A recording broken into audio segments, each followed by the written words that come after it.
তো জীবন আমাকে বুঝতে হবে যেটা আমি পারছি না, নো প্রবলেম, কিন্তু আমাকে থেমে গেলে চলবে না। ক্লিয়ার তো বললাম সবাইকে? হ্যাঁ, আমরা একটা কথা শুনেছিলাম, বিল গেটস, চিনি তো সবাই? পড়াশোনার বাচ্চাবেলায় কি হয়েছিল, স্কুলে একদিন রেজাল্ট আউট হয়েছিল। রেজাল্ট আউট কথা বলে না, বলে তোমার পরিচালনা করা যে যেমন হবে না, তোমার ভবিষ্যৎও তেমন হয়। তো পরিচালনা করা মানুষের সঙ্গে কানেক্টেড থাকা দরকার। তো কি হয়, অঙ্কের রেজাল্ট দিয়েছিল ওই দিন। তো অঙ্কের রেজাল্ট দেওয়ার পরে ওর মা ওকে জিজ্ঞাসা করে, কিরে আজকে রেজাল্ট দিয়েছিল, কত পেয়েছিস? তো বলে দিল, যেটা পেয়েছে সেটা বলে দিল। তো বলতে ওর মা, মানে ওনার মা বলছিল যে আজকে যদি বলতিস যে আমি 40 পেয়েছি, বা আমি 60 পেয়েছি, বা আমি 80-100 পেয়েছি, তাহলে হয়তো আমি অতটা খুশি হতাম না। বাট আজকে তুই যে 0 পেয়েছিস, এটাতে আমি অনেক খুশি। কেন? কারণ এই 0 থেকে শুরু, মানে 0 থেকে পেয়েছিস মানে তুই পুরো 0। আর একটা মানুষকে জীবনে অনেক বড় হতে গেলে 0 থেকেই করতে হয়।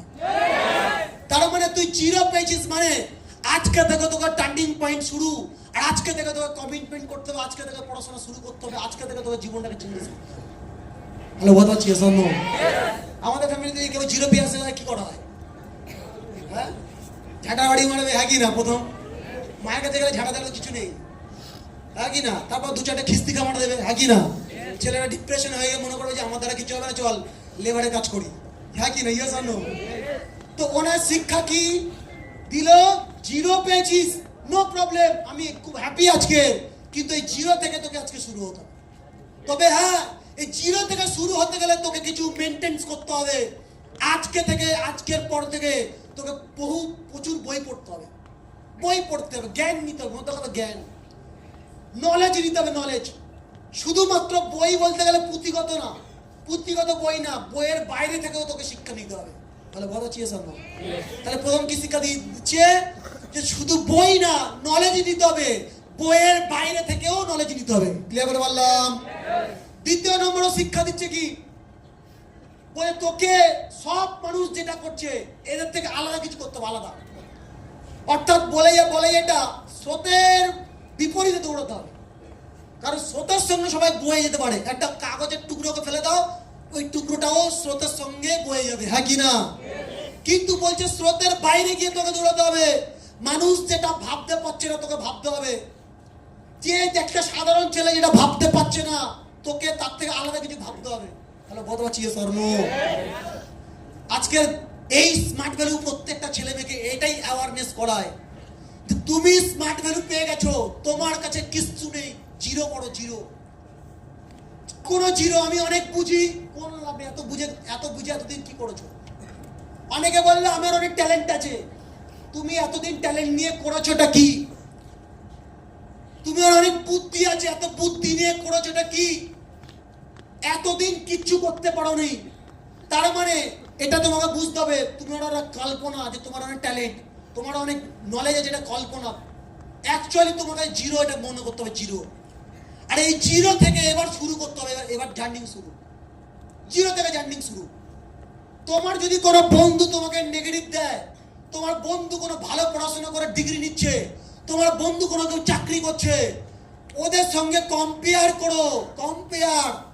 ওকে বলে দাও 0 আমি, আমার 0 এখন, বাট আজকের 0 আগামী দিনে, আগামী 5 বছরের পর তোর সঙ্গে আমার কোরিলেট করা হবে, আগামী 7 বছর পরে তোর সঙ্গে আমার কোরিলেট করা হবে। তখনই বিচার করাবে যে কে বড় আর কে কতটা কি করেছে। Yes or no? আজকের কিছু নেই, আজকে আমি 0, কিছু নেই আমার। তুই পকেট গুলো খুঁজে দেখ, 1 টাকা পাবি না, দেখ 0 আমি। এই রফিকুল বলে গেল না যে 50 টাকা এখন ওর কাছে আছে, হ্যাঁ কি না? এই বিজনেসের জার্নিং পথে আমাদের 0 ছিল, 0 কিছু ছিল না।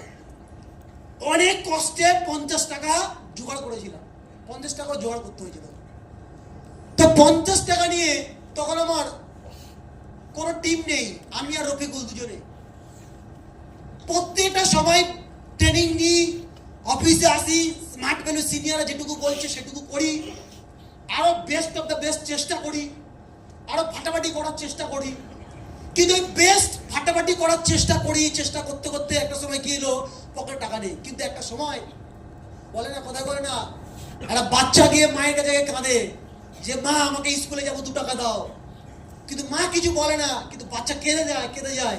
মায়ের কাছে হয়তো 2 টাকা আছে, কিন্তু হয়তো মা ভেবে রেখেছে এটা এই 2 টাকাটা দিয়ে আজকের ঝালের গুঁড়ো কিনতে হবে, আজকের লবণ কিনতে হবে, আজকে তেল কিনতে হবে। ওর জন্য হয়তো বাচ্চাকে দিতে পারে না, কিন্তু মাই জানে একমাত্র তার 2 টাকাই আছে, আর বাচ্চা কিন্তু ওটা বোঝে না। ওকে 2 টাকা চাই মানে স্কুলে যাবে মানে 2 টাকা দিতেই হবে। Yes or no? তো একটা পরিসময় পরিস্থিতি আমাদেরকে এরকম হয়েছিল যে আমার কাছে কোনো টাকা নেই, আর হিসাব মতো আমি ওর সিনিয়র, আমার কাছে কোনো টাকা নেই, ওর কাছে কোনো টাকা নেই। এবার ও প্রতিনিয়ত বলতো যে আজকের অফিসে যাওয়ার সময়, অফিস থেকে বাড়ি যাওয়ার সময় তুমি আমাকে ঝালমুড়ি খাওয়াবে। প্রায় দিন বলতো, প্রায় দিন। আর আমার কাছে কিছু টাকা নেই, কিন্তু 50 টাকা ছিল। মানে এটা আমরা ছোটবেলায় এরকম জমাতাম, বইয়ের মোলাটের তলায় টাকা রাখতাম। ক টাকা? 10 টাকা। হ্যাঁ কি না? করেছি সবাই? অনেক করেছি, অনেক করবে না জানি। তো বইয়ের মোলাটের মধ্যে রাখতাম, কোথাও একটা জায়গায় পুরো নেই মনে করে রেখে দিতাম। একটা ব্যাংক থেকে কোন একটা যদি 50 টাকা পাওয়া যায়, ওই 50 টাকার নতুন নোটটাকে আমরা না খরচ করে রেখে দিতাম, করতাম না? তো একটা দিন এসেছিল সব শেষ, ওই একটা 50 টাকার নোট নতুন একদম চকচক করছে, ওই 50 টাকার নোটটা পকেটে মানি ব্যাগের একদম এমন জায়গায় রেখে দিয়েছিলাম জীবনে খুঁজে পাবে না, এরকম একটা ব্যাপার। হ্যালো, বোধ আছে? তো একটা সময় কি হয়, রফিকুল প্রতিনিয়ত বলতো যে আজকে তুমি আমাকে মশলা মুড়ি খাওয়াবে, আজকে তুমি আমাকে ঘুগনি খাওয়াবে। এই খাওয়া 3 দিন চলে গেছে, কিন্তু আজকে কনফার্ম খাওয়াবে। আমি জানি আজকেও ঠিক কোনোভাবে পার করে দিয়ে চলে যাবো, আবারও কালকে বলবে। হ্যাঁ কি না? তো পার করাতাম। তো 3 দিন চলে গেল, হলো না খাওয়া। 4 নম্বর দিন আমি ওর সঙ্গে আছি, আমিও কিছু খাই না। এরকম না যে আমি খাচ্ছি আর ওকে বলছি কি খাবি না, এরকম না। আমি ওর সঙ্গে আছি, আমি সহ্য করতে শিখে গেছি, আমি বুঝে গেছি যে আমার এখন খারাপ দিন, আমি এখন জিরো। কিন্তু আমার এই জিরোটাকে একদিন আসবে, খাবারের দোকানের সামনে দিয়ে গিয়ে যেতে যেতে এরকম ভাবতাম একদিন আসবে প্রত্যেকটা খাবার টেস্ট করবো। মিষ্টির দোকানের সামনে দিয়ে যেতাম, এটা ভাবতাম একদিন আসবে প্রত্যেকটা মিষ্টি টেস্ট করবো, একদিন এটা করবো, একদিন ওটা করবো, সব সময় ভাবতাম এটা। কিন্তু এখন পকেটে টাকা নেই, জিরো। কিন্তু এই 50 টাকাটা আমার কাছে রয়েছে, আর এটা কেউ জানতো না, রফিকুল ঠিক জানতো। হ্যালো, বোধ হচ্ছে? কারণ রাতে ঘুমালেও আমার পাশে ঘুমাতো প্রায় দিন। তো ওই জানতো একমাত্র যে আমার কাছে 50 টাকা আছে, আর ও প্রতিনিয়ত ওটাই বলতো। আমি যখন বলতাম টাকা নেই, কেন 50 টাকা রয়েছে তো, এখন ওটা খাওয়াবে। যখন বলতাম নেই, তখন ওইটা বলতো।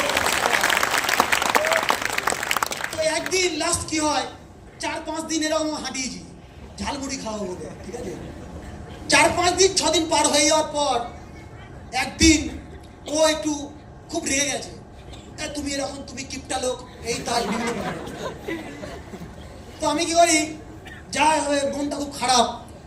বহুদিনের 50 টাকা এটা, কারণ 50 টাকাটা নতুন, প্রথম ছিল বইয়ের মোলাটের ভিতর, সেখান থেকে কনভার্ট হয়ে মানি ব্যাগে এসছে। মানি ব্যাগে আবার গুপ্ত জায়গায় রয়েছে, সেখান থেকে এবার বার করে দিতে পারে, কষ্ট হবে না? তো আমার মনটা খারাপ। তো আমি কি করলাম, ওকে একদিন খুব রেগে গেছে, আর জন্য 50 টাকাটা বার করে, মানি ব্যাগ থেকে 50 টাকাটা বার করে আমি বললাম, এ নাও তুমি আজকে ঘুগনি খেলো। এই ব্যাপারটা আমার ভালো লাগেনি। কেন? ওকে বলে তুমি খেয়ে নাও, ও ভালো লাগেনি। ও 50 টাকা আমার হাতে নিয়েছে, নিয়ে গিয়ে বেশ কিছু জায়গাতে অনেকক্ষণ ঘুরে, আমি আসছে না কেন, কত খাওয়া খাচ্ছে, সব খেয়ে নিচ্ছে আমার জন্য কিছু এখন না উচিত। তো প্রায় নেয়ার এবার ঘন্টা 1.5 পরে আসলো, ও দেখলাম মনটা শুকিয়ে গেলাম, কি সব একা খেয়ে নিয়েছো নাকি? তো মনটা খারাপ, এসে বলছে এই 50 টাকা আমি আর তোমার দেবো না, আমার জীবনে এই 50 টাকাটা আমি রেখে দেবো, যেই দিন আমাদের এই হল, বড় বড় হলে ট্রেনিং হবে, যেই দিন তুমি ট্রেনিং দেবে, যেই দিন আমরা ট্রেনিং দেবো, সেই দিন প্রত্যেকটা ছেলে মেয়েদের কাছে এই 50 টাকার গল্প জানাচ্ছি।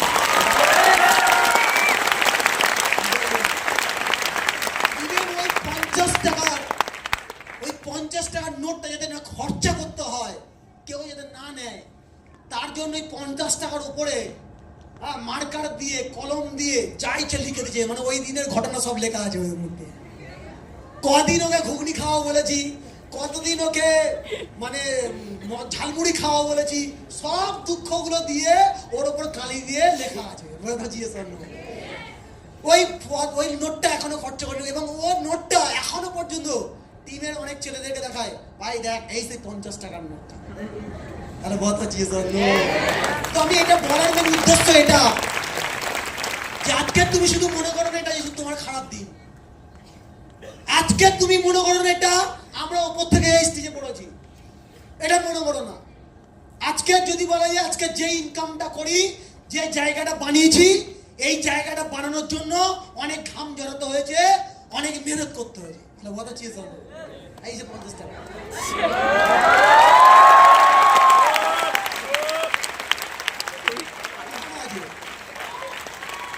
ওই দিনের 50 টাকা, আর এখনো পর্যন্ত ওই 50 টাকাটা পুরো চকচকে একদম মানে নতুন 50 টাকা ছিল। কথা চিজ তো সেই দিন দিয়েছিল। তো ওই দিনের ওই ঘটনাগুলো এখনো পর্যন্ত হয়তো প্রতিনিয়ত হয়তো অনেক টাকা ইনকাম করে, অনেক টাকা থাকে, কিন্তু 50 টাকার ওই ঘটনাটা, ওই কষ্টের দিনগুলো প্রতিনিয়ত এখনো মনে থাকে। কারণ কি ওই সময়ের এক একটা দিন কিভাবে পার করে সেটা আমরা জানতাম।